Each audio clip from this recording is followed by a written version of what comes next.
कहानी है अर्जुन नाम के एक गरीब इंसान की, जिसका न कोई सपना था न कोई साथी सिवाय उसके एक सच्चे दोस्त के, शेरू, उसका वफादार कुत्ता। अर्जुन का घर जंगल के किनारे एक टूटी फूटी झोपड़ी में था। रोज जंगल जाता, लकड़ी काटता, बाजार में बेचता और पेट भरता। लेकिन उस दिन कुछ अलग हुआ। सुबह सुबह अर्जुन शेरू के साथ जंगल गया। शेरू आज कुछ बेचैन था। वो बार बार एक पुराने पीपल के पेड़ के पास जाकर सूंघ रहा था। अर्जुन ने उसे बुलाया, चल शेरू, देर हो रही है। पर शेरू वही खड़ा रहा, जमीन खोदता रहा। अर्जुन थोड़ा गुस्सा हुआ, क्या हुआ तुझे, कोई हड्डी मिली क्या? लेकिन तभी अर्जुन को जमीन में कुछ चमकता दिखाई दिया। वो झुका, हाथ से मिट्टी हटाई और उसके नीचे निकला एक लोहे का छोटा सा संदूक। अर्जुन की सांसें थम गईं। उसने कांपते हाथों से संदूक खोला और देखा सोने के सिक्के, पुराने जमाने की मोहरें, एक छोटी सोने की मूर्ति। अर्जुन जमीन पर बैठ गया। उसकी आंखों से आंसू गिरने लगे। ये कैसे हो सकता है? मैं खजाना, यकीन नहीं हो रहा। लेकिन तभी अर्जुन उठा, संदूक को उठाया, लेकिन जंगल के रास्ते में सोचता रहा, क्या ये किस्मत है या एक इम्तिहान?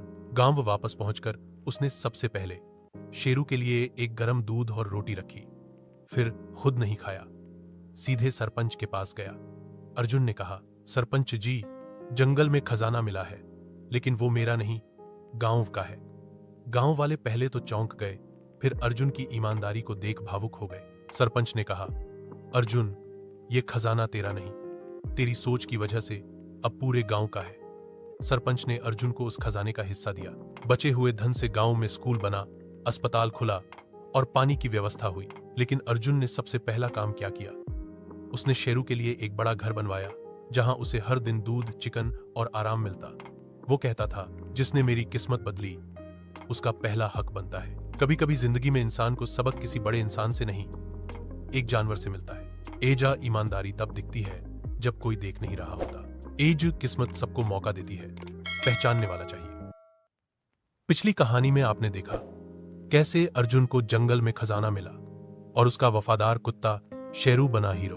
अब अर्जुन गांव का हीरो था, पर जैसे ही लोगों को खजाने की खबर लगी, लालचियों की नजरें भी उठने लगीं।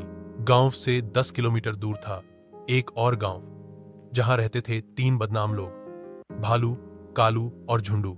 तीनों को जैसे ही खजाने की खबर मिली, उन्होंने सोचा, अगर अर्जुन को जंगल में खजाना मिला है तो वहां और भी हो सकता है। तीनों रात के अंधेरे में जंगल की ओर निकल पड़े, खजाना खोजने नहीं, छीनने।